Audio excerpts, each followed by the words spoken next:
en el capítulo anterior.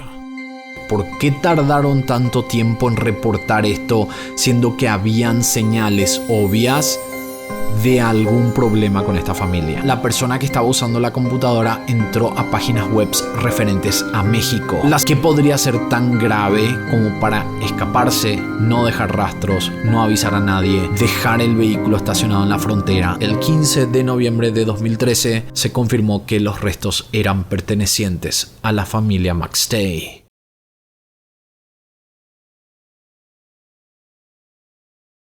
Yo sé que hay muchas dudas. En la primera parte pudimos ver ciertas situaciones muy extrañas en torno a estas desapariciones y después, como dijimos, cuando se encontraron los cuerpos, todo indicaba que la familia McStay se había ido a México voluntariamente. Una persona aseguró haberlos visto en un restaurante en México y no podemos obviar los comportamientos extraños de la familia, de los socios, del esposo de Joseph y también de los amigos de la familia McStay.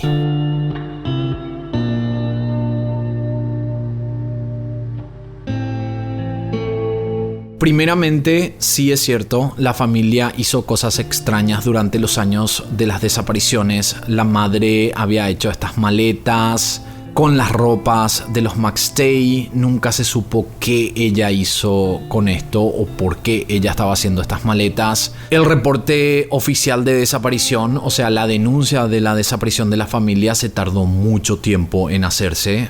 Acuérdense, la familia había mencionado que la última vez que hablaron con los McStay fue el 4 de febrero del año 2010, pero habían pasado 11 días para que oficialmente fueran a la policía a hacer la denuncia.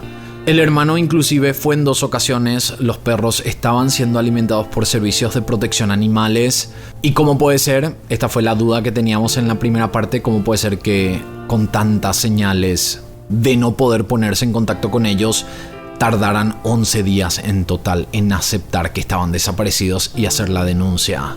Es una de esas situaciones que no se entiende. Y para ser justos con la familia, no sabemos lo que es tener a familiares desaparecidos hasta que te ocurre.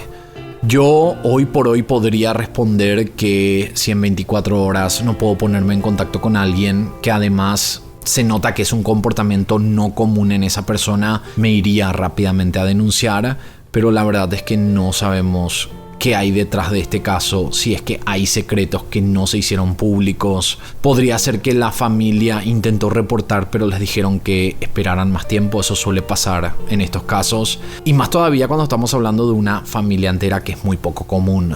Una de las cosas más raras de esta familia tiene que ver con este registro de compra y venta de la casa. A los 22 días después de las desapariciones, la casa estaba a la venta. Y después, en la fecha 19 de junio de 2010, justo cuando había salido el episodio de America's Most Wanted, esa casa salió del mercado. Esto lo que me hace analizar es que quizás la familia sabía que en esa fecha que iba a salir el programa, la noticia se iba a hacer muy masiva de nuevo, se iban a hacer muchas búsquedas en Google, en internet, y ahí verían que la casa estuvo en el mercado o disponible para ser comprada 22 días después de las desapariciones, y obviamente esto iba a llamar la atención. Entonces por eso creo yo que la habrían sacado del mercado en la fecha que habían publicado ese episodio. Y uno de los detalles más reveladores de la familia tenía que ver con una entrevista que el hermano de Joseph, llamado Michael McStay, había dicho en un medio de comunicación en marzo del año 2010, que en ese momento esta declaración no parecía extraña, pero que para el 2013, cuando se encontraron los restos, era increíblemente perturbador. Michael McStay dijo en marzo de 2010 al Orange County Register: "Mi miedo es que estoy buscando 2 tumbas poco profundas de adultos y las cruces de mis 2 sobrinos". Como dije, en su momento esto no llamó la atención, pero cuando en el 2013 se encontraron 2 tumbas con cruces, esto era bastante comprometedor. Podemos decir que pudo haber sido una coincidencia, pero una coincidencia tan específica es sospechoso.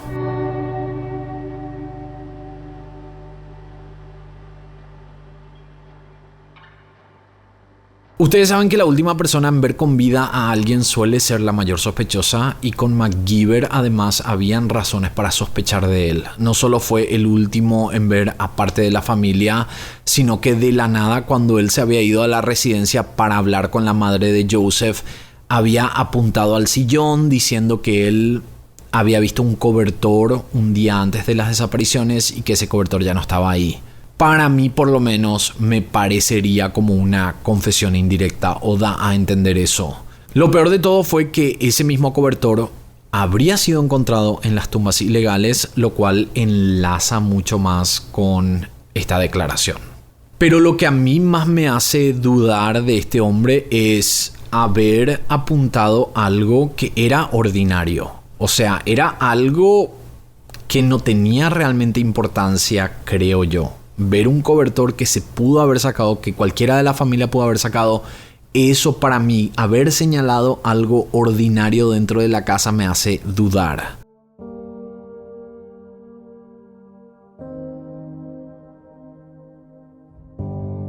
Otra persona que fue la última que vio a uno de los miembros de la familia McStay fue Chase Merritt, el socio de Joseph, y que en el día de la desaparición ellos habían tenido una reunión en Rancho Cucamonga a 1 hora y 10 minutos de la residencia de los McStay.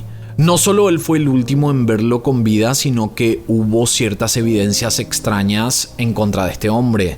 Si se acuerdan, en la parte 1 del video habíamos mencionado en la línea de tiempo que Joseph estaba en esta reunión con este hombre, pero hubo un llamado desde la residencia en Fallbrook, en la ciudad de Fallbrook, donde estaba la casa de los McStay, al teléfono de Joseph.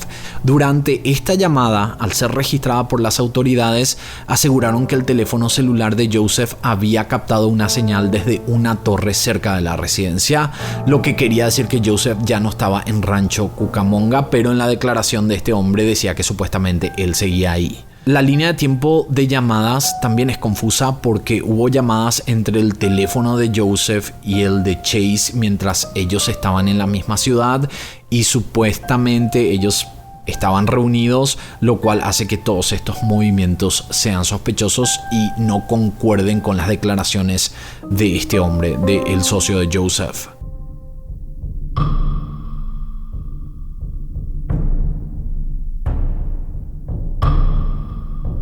No es sorpresa que Dan Cavanagh fuera el mayor sospechoso. Lo que él hizo desde el día de las desapariciones es increíblemente extraño.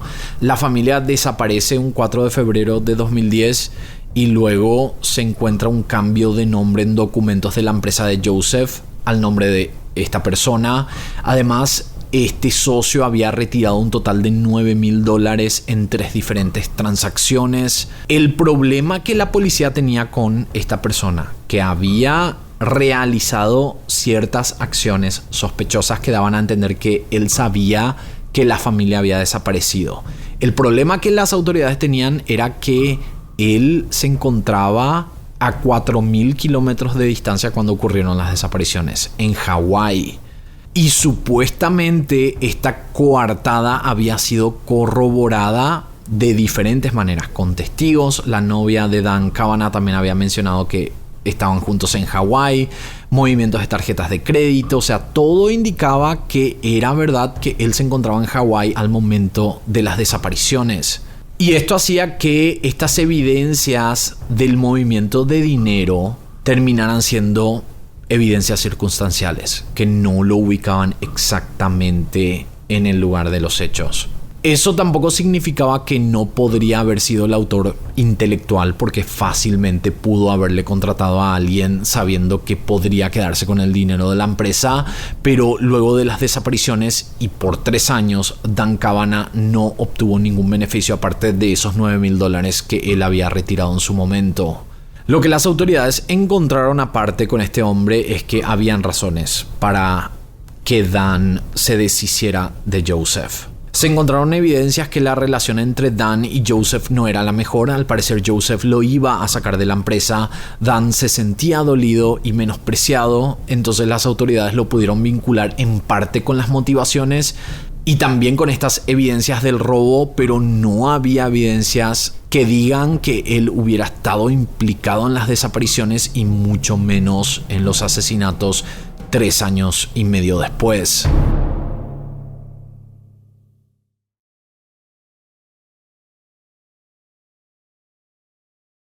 Vamos a otros sospechosos que existieron en este caso. Por una parte, se analizó la posibilidad de que el ex de Summer, un hombre llamado Vic Johansen, ex militar de la Marina, pudiera haber sido el asesino, y esto porque Summer estaba en una relación con él cuando conoció a Joseph. O sea, le había metido los cuernos o lo había engañado con Joseph, que después se convertiría en su pareja. Las autoridades encontraron ciertos correos electrónicos que Vic le había mandado a Summer diciéndole que él todavía la amaba, y esto habría ocurrido hasta la fecha de las desapariciones. Así como en el caso de Dan Cavanagh, Vic Johansen tenía una coartada que fue comprobada por las autoridades y que indicaba que él no estuvo en la zona al momento de las desapariciones. El otro sospechoso fue el esposo de la ex esposa de Joseph. Acuérdense que Joseph, antes de estar con Summer, había estado casado, tuvo un hijo, y su ex esposa había iniciado una relación con un hombre llamado Michael James McFadden. Lo que hacía que este hombre fuera sospechoso se trataba de un documento encontrado donde Summer McStay denunciaba a Michael James ante los servicios de protección a menores. Y esto al parecer porque Summer había visto ciertas situaciones con su hijastro, el hijo de Joseph, que solía visitarlos. Este hombre, al igual que el ex de Summer, tenían ambos un historial de violencia comprobada con denuncias a la policía. De todos estos sospechosos que mencionamos, según la fiscalía, uno de ellos era el que más se destacaba y que la investigación se centró específicamente en comprobar que esta persona fue la culpable. No fue Dan Cavanagh, sorprendentemente, porque para mí por lo menos era el que más daba a entender que podría haber sido por lo menos el autor intelectual. Tampoco fue nadie de la familia, no fue el ex de Summer o tampoco el esposo de la ex esposa de Joseph. Según la fiscalía, el que secuestró, llevó el vehículo a la frontera y luego enterró los cuerpos fue Charles Merritt, el socio de Joseph, quien lo vio por última vez antes de las desapariciones.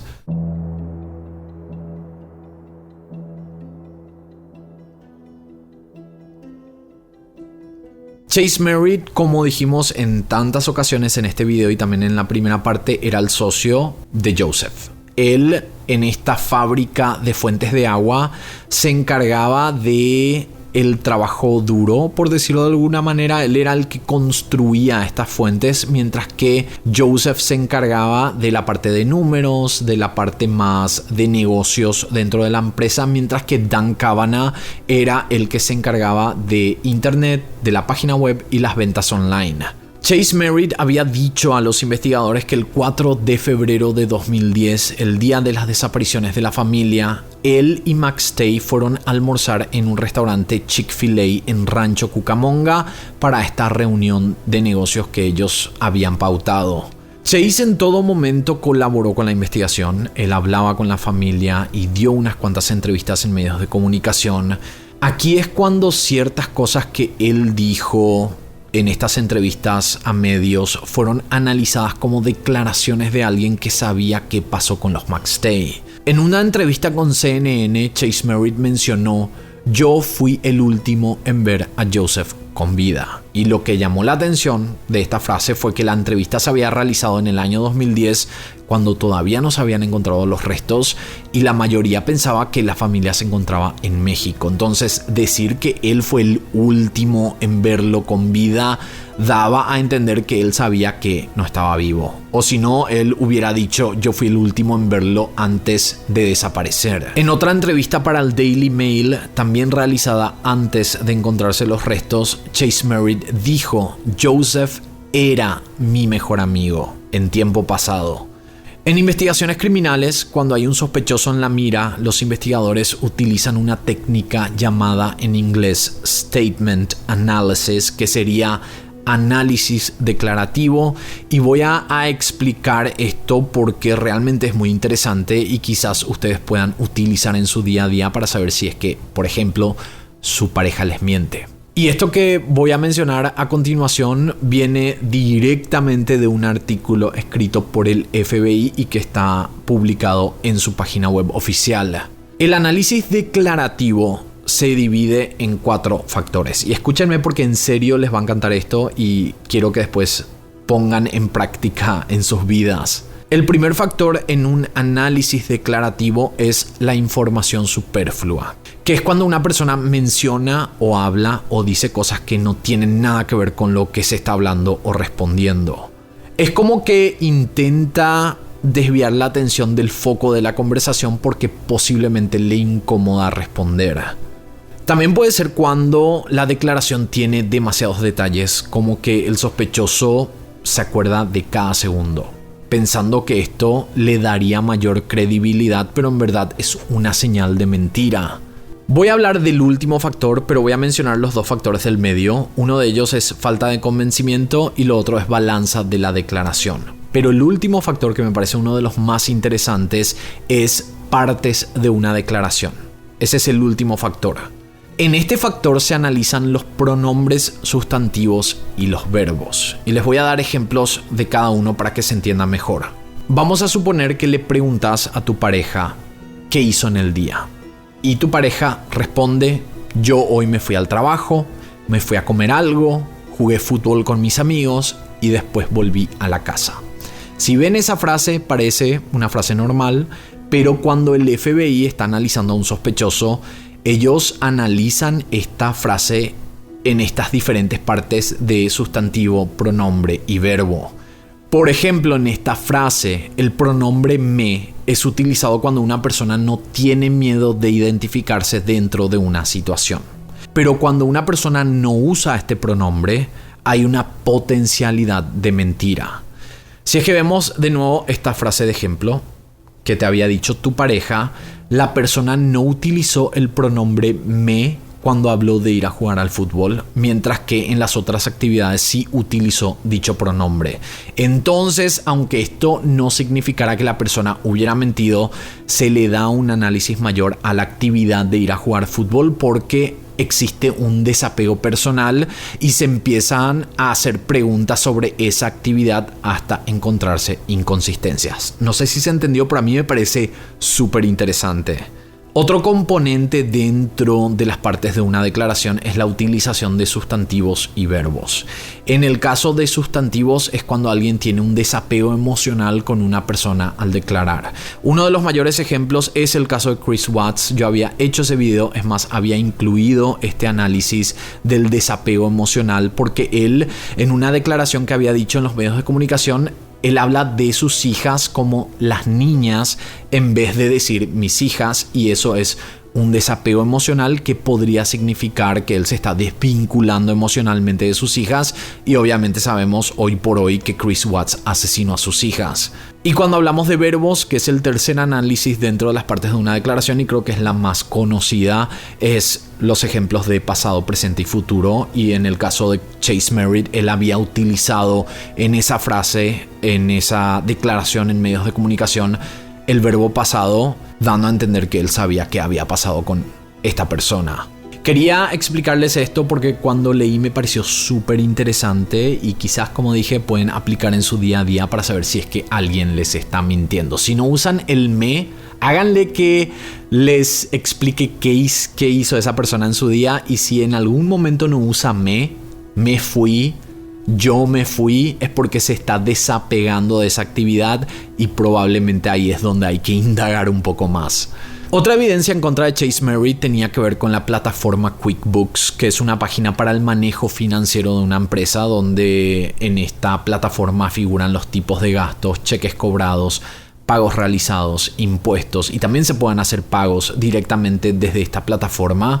Cuando los investigadores ingresaron al QuickBooks de Joseph, de su empresa, se dieron cuenta que habían unas cuantas inconsistencias, y específicamente con 2 correos que estaban siendo utilizados para hacer diferentes movimientos dentro de esta página web.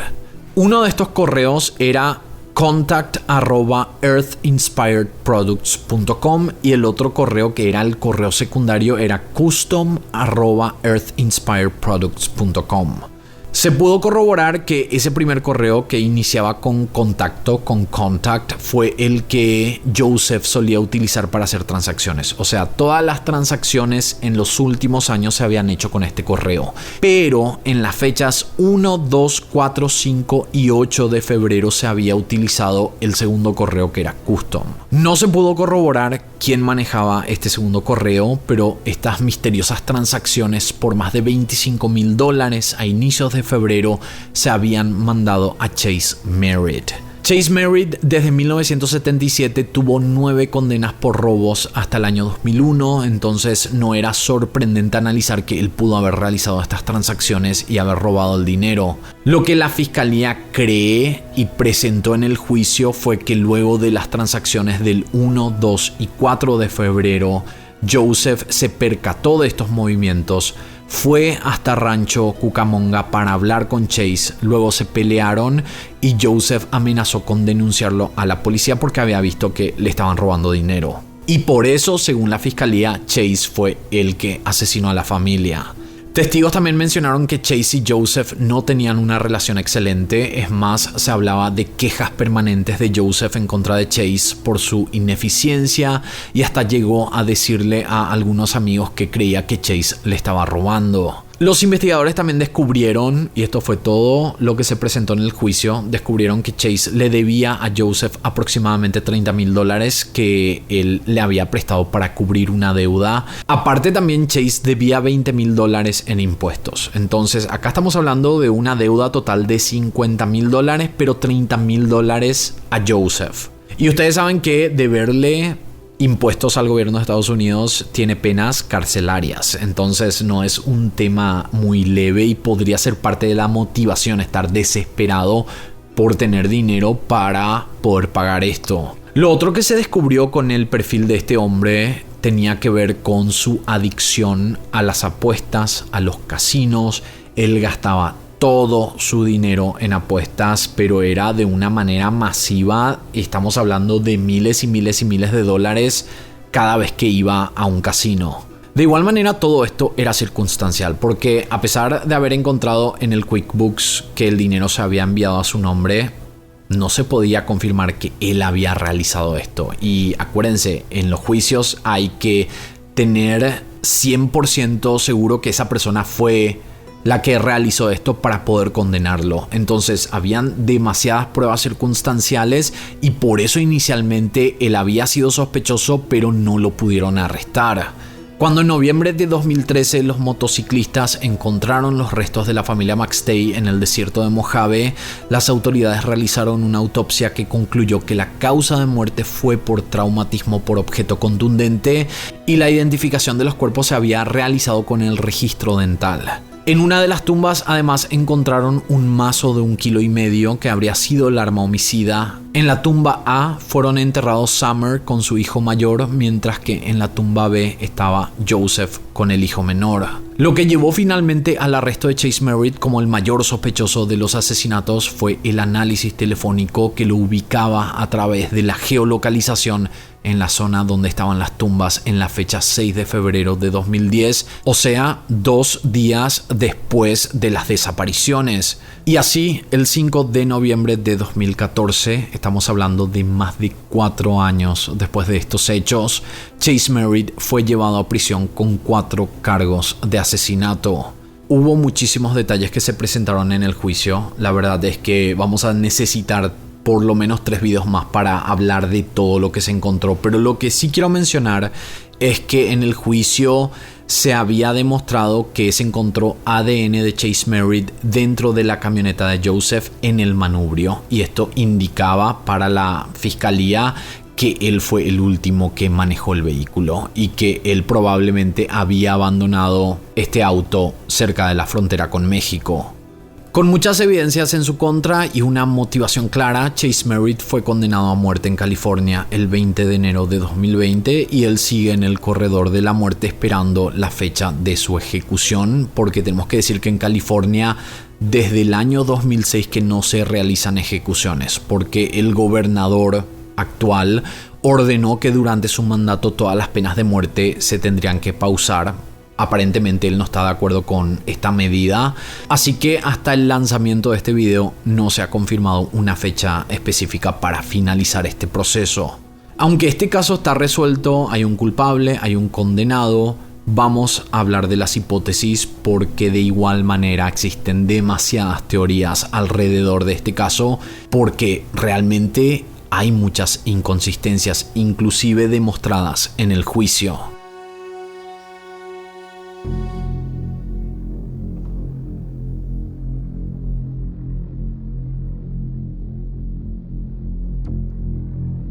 Sinceramente, yo entiendo por qué hay personas que creen que la familia habría sabido algo luego de las desapariciones por los comportamientos extraños que se vieron en los primeros años cuando los McStay estaban como desaparecidos. Lo que dice esta hipótesis es que los McStay realmente viajaron a México y que la madre de Joseph, quien además había sido vista haciendo maletas luego de las desapariciones, sabía sobre esto y los estaba ayudando.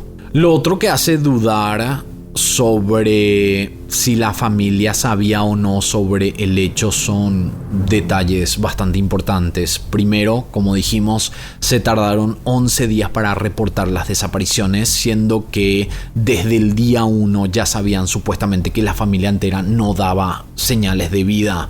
Y la verdad es que esto es muy extraño porque si los familiares reportaban a tiempo estas desapariciones, quizás iban a encontrar al culpable mucho antes. Lo otro que hace que esta hipótesis tenga peso es el tema de la venta de la casa que se puso al mercado 22 días después de las desapariciones, lo que lleva a muchos a creer que ellos en verdad querían vender esta propiedad para enviar el dinero a México. Y por eso también habían tratado de vender esta casa a un precio menor.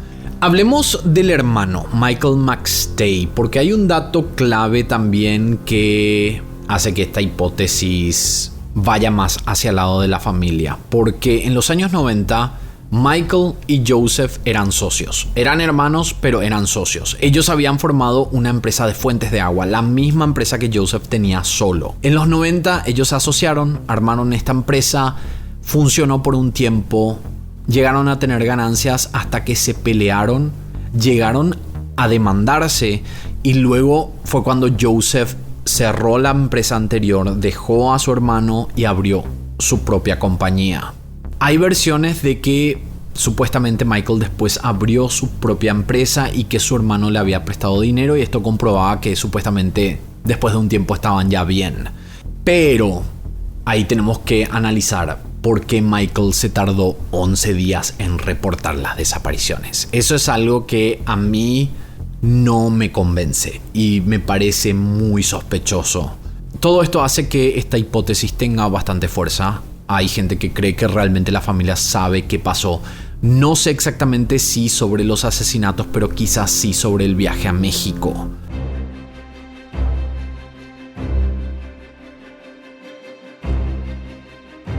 Con esta hipótesis entramos a un terreno bastante interesante porque la defensa pudo demostrar en el juicio algo que a mí me hace creer que Chase Merritt no fue el asesino. Primero, la defensa demostró que el ADN encontrado en el manubrio del vehículo era una muestra tan pequeña que según la defensa podría haber sido por una transferencia.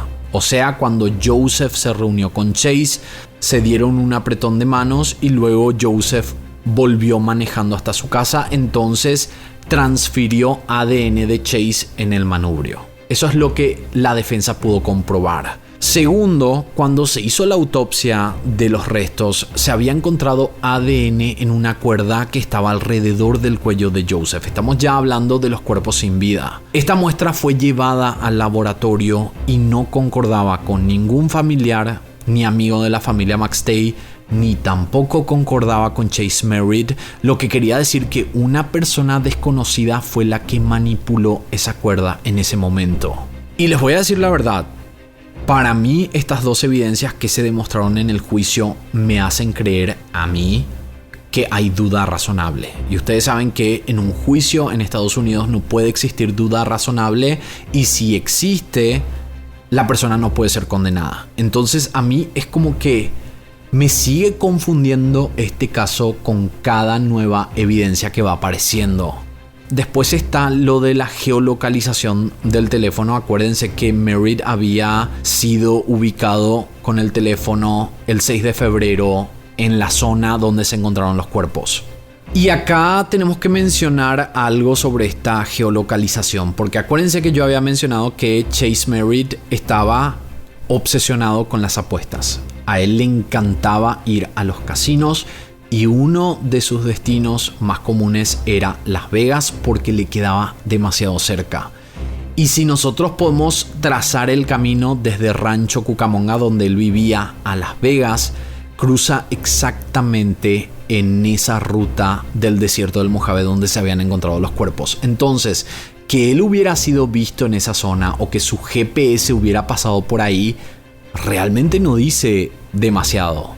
Dice que él probablemente cruzó esa ruta porque solía irse a Las Vegas todo el tiempo. Aparte de esto, una de las hermanas de Chase vivía en esa zona también y que fácilmente pudo haber ido a visitarla en esos días. De nuevo, para mí existe duda razonable. El otro detalle que hace analizar que quizás Chase no fue el asesino tenía que ver con las ropas encontradas en la tumba. Todos estaban con pijamas, lo que quería decir que el ataque tuvo que haber ocurrido cuando la familia ya estaba en la casa, a punto de dormir o ya durmiendo. O quizás también podría haber sido al día siguiente bien temprano cuando todos seguían dormidos. El teléfono de Chase no pudo ser ubicado en Fallbrook en toda esa noche. Y si se acuerdan, cerca de las 8 de la noche de ese 4 de febrero se había visto a una camioneta saliendo de la casa en una cámara de seguridad del vecino, lo que además hace analizar que quizás esa persona que estuvo ahí en verdad se trataba de un sospechoso desconocido que podría ser el dueño del ADN encontrado en la cuerda que se encontró en la tumba. Y por último, a pesar de que Chase Merritt tiene un historial delictivo con 9 cargos por robos desde 1977 y hasta el año 2001, nunca fue sospechoso de un crimen violento. Esto no quiere decir que él no fuera capaz de matar, pero siempre se analiza el historial como un comparativo. Y él, según su registro de condenas, nunca fue a prisión por violencia ni mucho menos por un asesinato.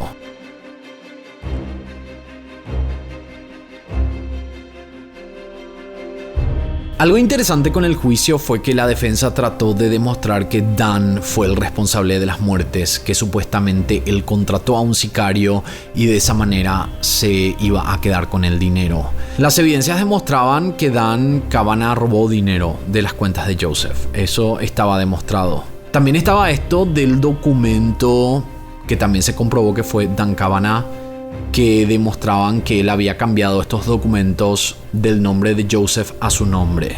Y esto a mí por lo menos me hace creer que él para ese momento ya sabía lo que había pasado con esta familia. Y lo peor de todo es que se comprobó que cuando Dan Cavanagh había mencionado que él estaba en Hawái, a él lo habían descartado y nunca más lo investigaron. Ni siquiera cuando se encontró el ADN que era de una persona desconocida, al parecer nunca se comparó con el ADN de Dan Cavanagh. Y también estaba la posibilidad de que este ADN pudiera haber sido de un sicario, por ejemplo, una persona contratada, y de esa manera se iba a poder vincular quizás con Dan Cavanagh, pero nunca se siguió esta línea investigativa. Simplemente lo descartaron porque él supuestamente estaba en Hawái. Obviamente tenemos que decir que la fiscalía estaba obsesionada con encontrar evidencias y demostrar que Chase Merritt era el asesino. Por eso evitaron ver otros sospechosos una vez que ellos estaban seguros, o ellos pensaban por lo menos que Chase Merritt era el culpable. Yo, después de hacer este caso, busqué en internet para saber si es que había algún documento o algún artículo que dijera que Dan Cavanagh se fue a prisión por los robos, porque se comprobó que él había robado, y la verdad es que no encontré nada, lo que me hace pensar que él realmente ni siquiera se fue a prisión por esto. Hay mucha gente que conoce muy bien este caso, que creen que él fue el verdadero autor intelectual, y hay sospechas de que Dan realmente no estaba en Hawái, que su tarjeta había sido utilizada por la novia, que él probablemente había dejado su teléfono. Entonces todo lo que lo ubicaba en Hawái en verdad había sido manipulado y que él en verdad estaba en la zona porque supuestamente hay testigos que lo habían visto. Yo no digo que Chase Merritt no hubiera sido. Yo creo que hay duda razonable, que no es exactamente decir que él no fue, pero con tantas evidencias, ¿cómo los investigadores no analizaron un poco más el perfil de Dan Cavanagh? Esa es mi gran duda con este caso. Ambos hombres, así como Chase y Dan, dicen no estar involucrados en el asesinato de esta familia. Hasta la fecha, el único condenado es Chase Merritt y no se encontraron nuevos sospechosos, o por lo menos no sabemos si es que la policía sigue analizando la posibilidad de nuevas personas que podrían haber estado involucradas en la desaparición y posterior asesinato de la familia McStay.